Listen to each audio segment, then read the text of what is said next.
আজকে মে মাসের 3 তারিখ। আজকে আবার কিছু ডিম ফোটার কথা। ভোরবেলা থেকে মোটামুটি আওয়াজ শুনতেছি মুরগির বাচ্চার।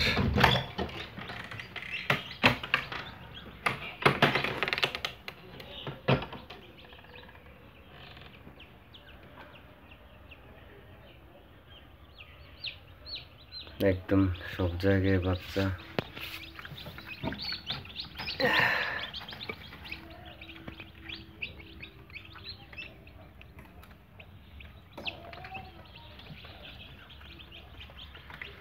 একদম কোন চিপা চাপা আর বাদ নেই, সব জায়গার ভিতরে বাচ্চা।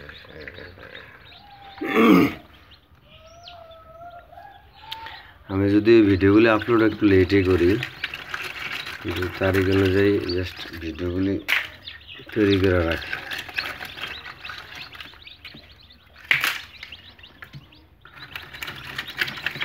কালকে রাতেই দেখছি মোটামুটি আওয়াজ হইতেছে, চিল্লাচিল্লি হইতেছে ভিতরে।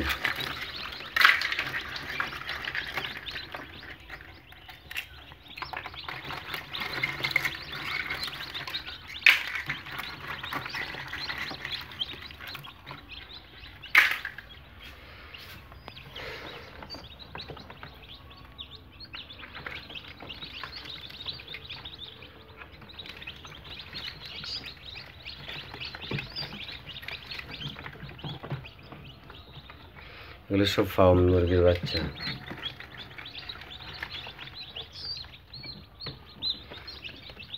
নিচে অনেক বাচ্চা পড়ছে, অথচ নিচের ডিমগুলো হচ্ছে পুরনো ডিম। এগুলো আর ফুটবে না, কোনো ফুটার সম্ভাবনা নাই।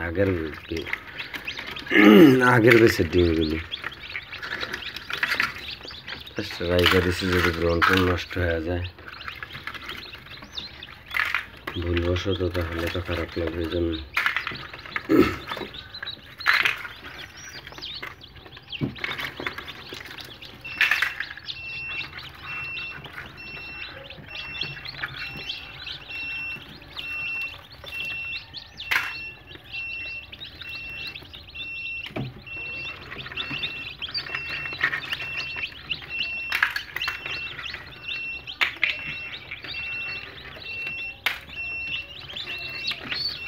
এটার অবস্থা, এটা ডিমের খোসা উপরে এখনো লাগিয়ে রয়েছে।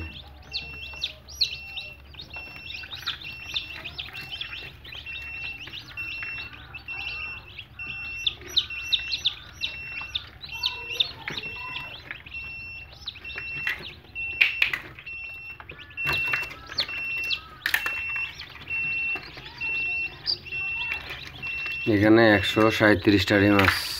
37টার মধ্যে হয়তো 10% বাদ যাবে, বাকিগুলি আশা করি ফুটবে।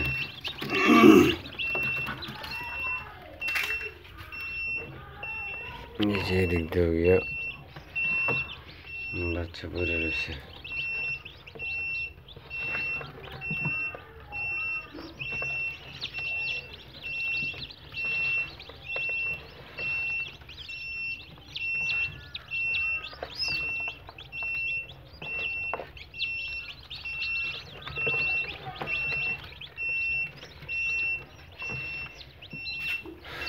এই বাচ্চাগুলি সব বড় বড় বাচ্চা হবে, কারণ যখন ডিমগুলি বসাইছি এর আগে কিছু ডিম বসাইছি ছোট বড় একদম মিশানো।